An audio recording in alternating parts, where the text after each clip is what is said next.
Médée se plaint auprès de sa nourrice. Elle se demande comment se venger de la trahison de Jason. Je me meurs. Les chiens de noces ont frappé mon oreille. C'est à peine encore si je puis prendre mon malheur. Jason, tu peux en venir là après m'avoir ôté mon père, ma patrie, mon royaume, m'abandonner ainsi seul sur une terre étrangère. Le cruel a-t-il donc oublié mes bienfaits? A-t-il oublié ma coupable puissance? Qui a vaincu pour lui les femmes et les fous? Pense-t-il que j'ai oublié tous les crimes et qu'il ne me reste plus à commettre? Incertaine, égarée, je me tourne de tous côtés dans la colère qui m'agite. Et je cherche un moyen de me venger. Ah, s'il avait un frère. Mais il a une épouse, c'est elle qu'il faut frapper. Est-ce donc assez pour le tourment que je souffre? S'il est dans la Grèce, il est chez les nations barbares, un crime que tes mains ne connaissent pas encore après toi le commettre. Les crimes passés t'y excitent, il faut les rappeler tous. La toison d'or enlevée, ton frère, malheureux compagnon de ta fuite, mis en pièces. Sa dépouille jetée sur la route de son père. Et les débris de son corps semés sur le sol de son âme. Les membres du vieux Pélias brûlés dans le chaudron qui devait le rajeunir. Que de meurtres commis, que de sang répandu! Et pourtant, aucun de ces crimes ne fut l'effet de ma colère.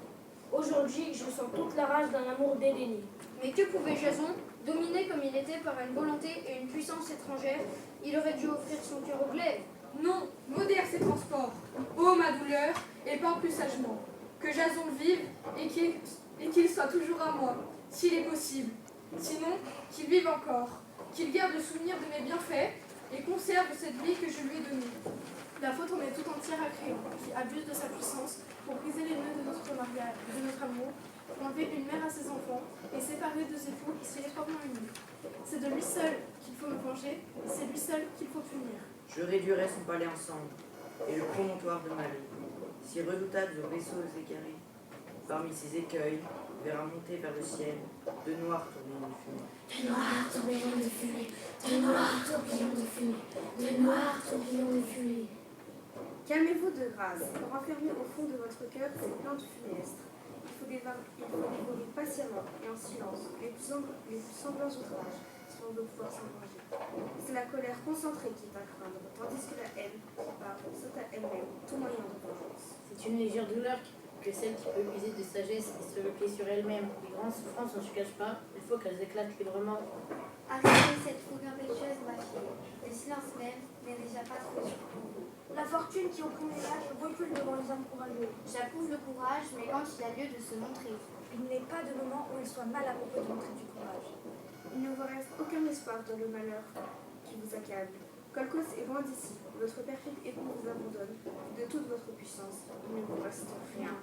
Il me reste Médée. Tu vois en elle la terre et les mers, le fer et le feu, les dieux et la foudre.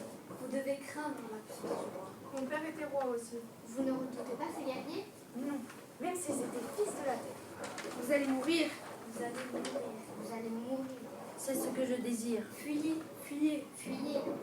Non, je regrette d'avoir fui déjà, que je fuis encore, moi, Médée. Vous êtes mère.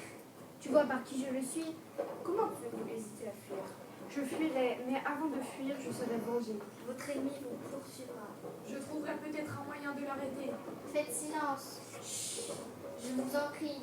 Chut. Et cessez vos folles menaces. Calmez ce vain emportement et pliez-vous aux circonstances. La fortune peut monter ma puissance, mon courage. Non!